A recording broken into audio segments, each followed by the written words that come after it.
What does Waiting to Exhale, the UK, the Wobble, and Vince Staples have in common? Yet again, another episode of Insecure.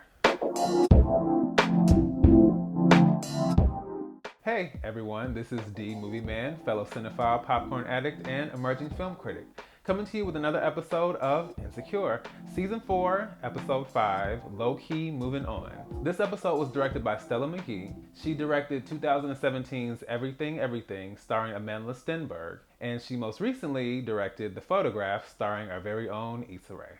So the theme of this episode, I thought, was about learning to let things go, letting things go that don't serve you, and learning how to genuinely move on from those things, even when it's difficult. I think both Molly and Issa have made attempts to do this, but they also have struggled with doing it successfully.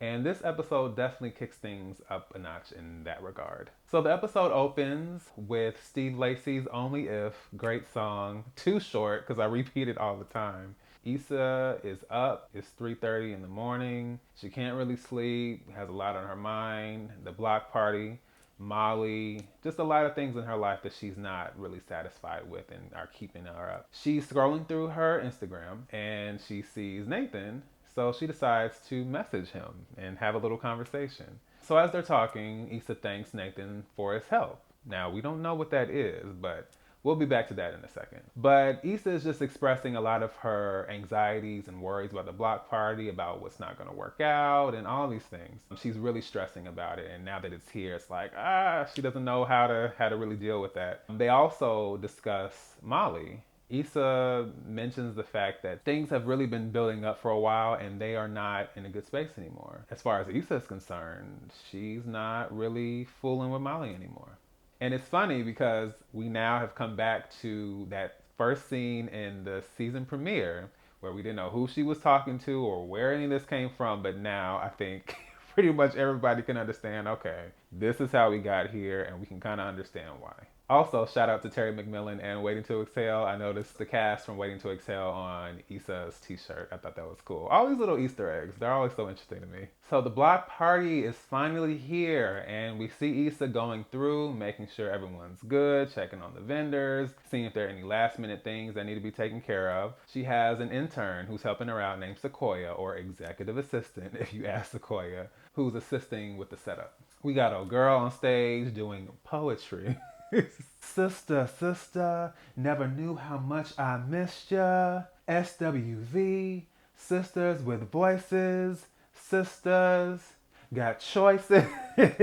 Issa's like, look, we ain't trying to hear that. We ain't doing an impression today, so get her off the stage.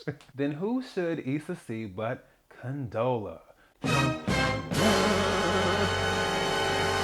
Yes, Condola has finally made her appearance. And Issa walks over. Condola basically just came to do some last minute checks for some of the vendors and to make sure everything was going okay. And, Issa asks, is something wrong? Is there something I did? Because you just kind of up and left and I didn't think you were coming today. And she says, well, I didn't think I was going to come. Come to find out, of course, she and Lawrence broke up. Issa wasn't aware of that. And, obviously it made her uncomfortable. So she didn't feel good about being around Issa in this professional space. And honestly, like, I understand that. However, she probably would have got cussed out from me.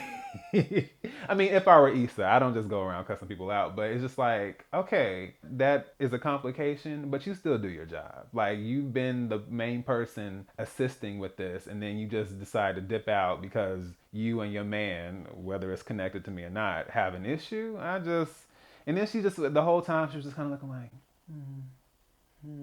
which would also really irritated me. So I just feel like regardless of how you feel, you show up, you do your job, and then once everything is absolutely finished, deuce. Okay, like I don't have to see you again. I don't have to talk to you again. I don't have to explain why. Like that's whack to me. But okay. Then Issa sees Kelly and Tiffany at the step and repeat. They're doing the happy, the sexy, the jail pose. Tiffany makes a really interesting joke about leaving the baby at the supermarket, and then later we also see Tiffany. She talks about the fact that she tried to breastfeed her daughter and it didn't work. Tiffany's just doing a lot of drinking, and so it kind of seems like she's not really handling motherhood all that well. And we kind of got a hint at that the last episode, but I think Tiffany even though she puts on a good face all the time, like everything's fine and she looks good and all that, it's obvious that she's masking a deeper issue that she's having with motherhood, which is sad.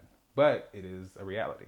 Kelly mentions how proud she is of Issa because when Issa first told her about the blog party, she was kind of like, okay, and what is she doing this for? And why? And where? And when? And for what purpose? And why again?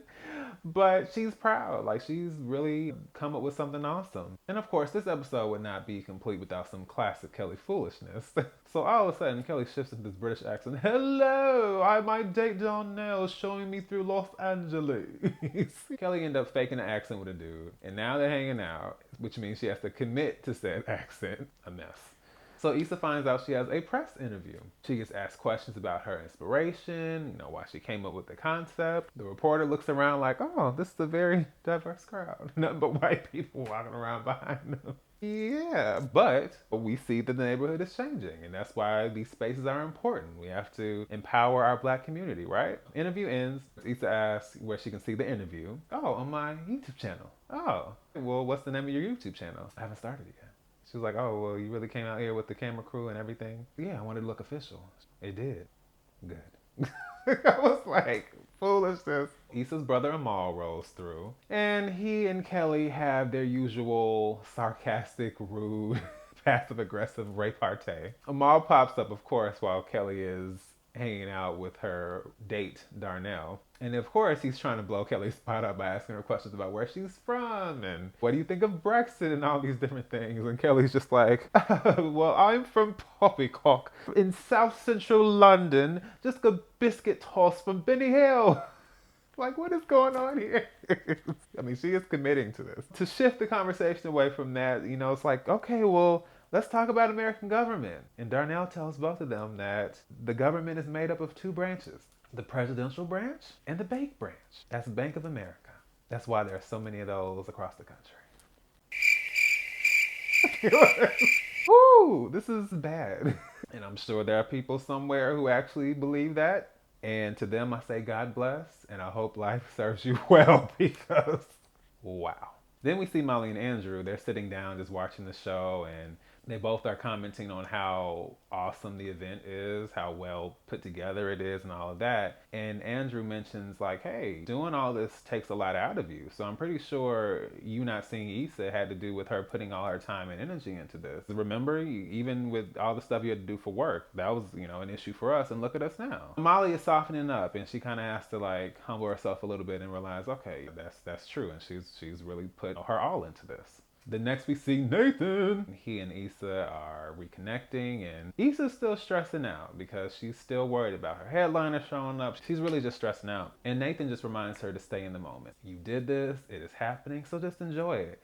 They talked about that at Coachella all that time ago, and it's actually happening. So Issa has to really take his advice, and I do too, because I struggle with just being in tune with what's happening now. I can just really stress myself out, and it's not until I'm absolutely sure that nothing else at that moment is going to go wrong, that I've done everything I possibly could, then it's like, okay, now I can kind of let off a little bit. But I'm the same way, so I got it. I had to take that advice for myself too. So Issa takes a little break, and she's just kind of standing around watching everything, and she sees a lot of the community rolling in. Something tells me it's because the sun is starting to go down, it's a little cooler.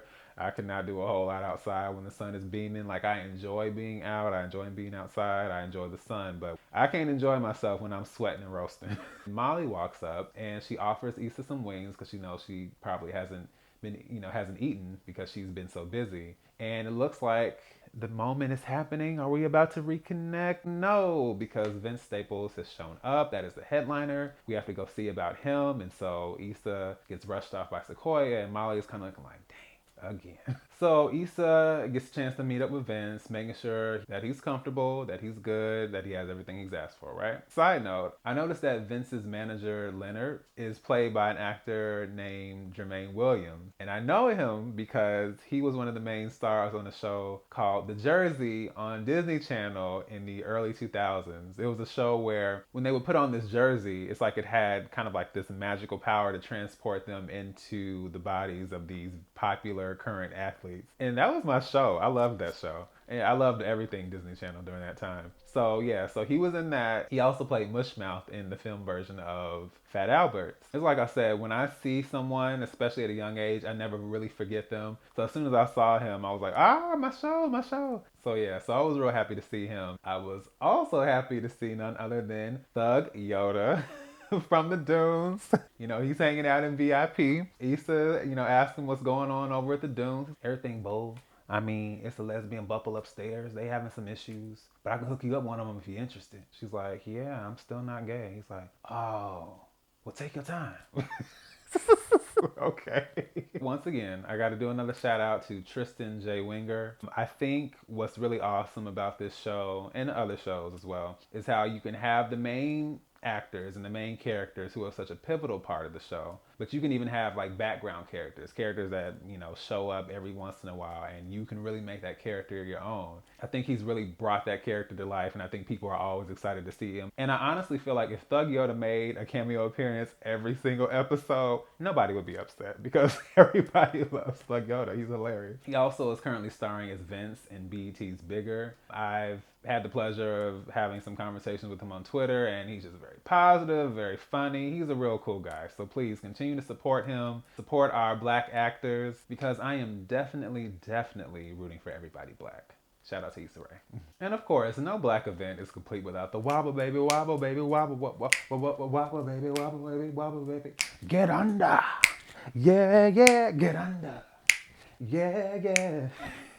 So everybody is getting out on the floor and they're getting down and having a good time. Molly and Issa end up actually dancing next to each other, and it's a little awkward at first, but that beat takes over, so it's impossible to not have a good time. And they are just like, they high-fiving each other and just getting down, having a good time. And man, like I was so happy to see that. It was not just because it's a reconnection, but I think just in real life, I enjoy seeing, whether it's my friends or even if it's people I don't know, I always enjoy seeing people having just a good time with their friends, laughing, joking, hugging each other. Just, I don't know. There's something about the joy of friendship, I guess, or the joy of fellowship that I really appreciate. And it kind of like warms my heart to see that. So I was cheesing the whole time. I was really cheesing the whole time because it was a great moment. So she thanks everybody for supporting, and she's about to give her speech, but they ain't trying to hear that. They've been waiting forever for Vince to get here, and they want to hear Vince. So she introduces Vince, and the crowd goes wild, and everybody has a great time listening to his music. Afterwards, things are winding down. The event has been successful. Yay, Issa. It's just awesome seeing how our vision really came together. And it feels good. It's good vibes. Everyone's happy. However, Andrew has a brief conversation with Vince's manager, Leonard, and he introduces Molly to Leonard, and Leonard tells him, thank you so much for the hookup. We appreciate this. And Molly's like, what hookup? He's like, oh, well, Nathan, asked me to help Issa out with the headliner. Oh, Lord, well, why did you say that? Molly's like, well, why would you do that when, she and I aren't cool? And he's like, I didn't think it would be an issue to help out your best friend. None of us thought it would be an issue either, but this is Molly we're talking about. As soon as she sees Issa in her sights, I'm like, oh, it's about to go down. So she makes a beeline right over there, and they have this conversation that they technically should have had a long time ago, but this is a different conversation. This isn't us working through issues. This is, I'm about to say how I really feel right now, and it's not going to be pretty either. So in a nutshell, Molly feels like Issa went behind her back, that she didn't respect her boundaries or her rules in this situation. You got my man to do you a favor. And Issa's just kind of like, look, so what you're saying is you wanted me to fail based on you prioritizing your relationship above everything else. And Issa's like, okay, I didn't involve you. That was the main part of what you said. I didn't involve you. So what's the issue? Well, the issue is Molly has to be in control. And as I said last time, it's not really about Andrew and the relationship. It's about the fact that they're not in a good place. So no, she doesn't want to do favors, and she doesn't want to do all this stuff to help her out because we're not cool, and I don't really trust you as a friend right now, which I get. However, you have to mean what you say and say what you mean. So if you make it about the relationship and you make it about you not being involved, don't get upset when she doesn't involve you, because then you're showing your hand.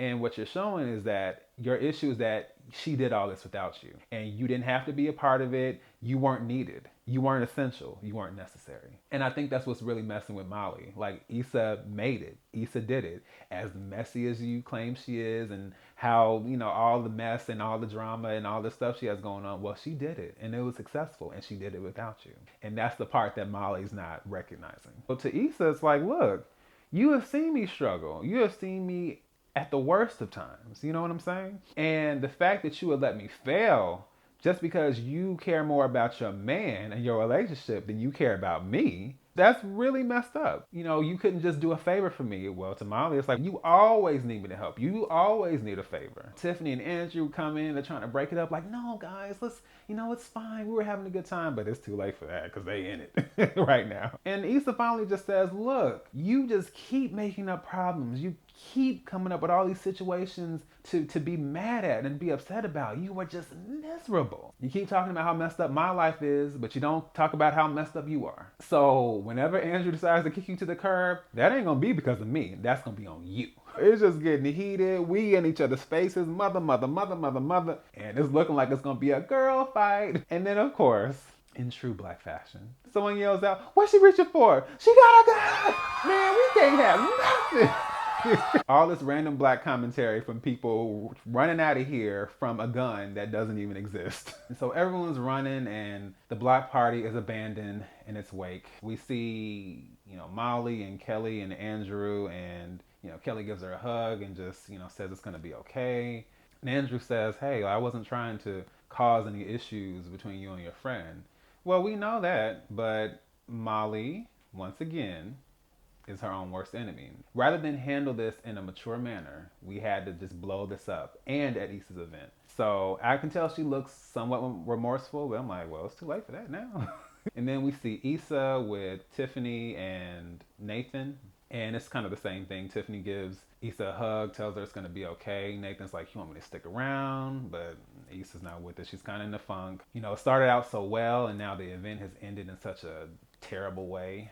And so he walks away, and Issa's just kind of like standing there, and all of a sudden she sees a sign that says good vibes only. And clearly the good vibes are gone. And as she kind of comes to the realization of how bad everything is, what do we hear? Thunder. And now the rain. So, man, we started out so well, but things really ended on a sour note. I also noticed the lyrics playing in the background.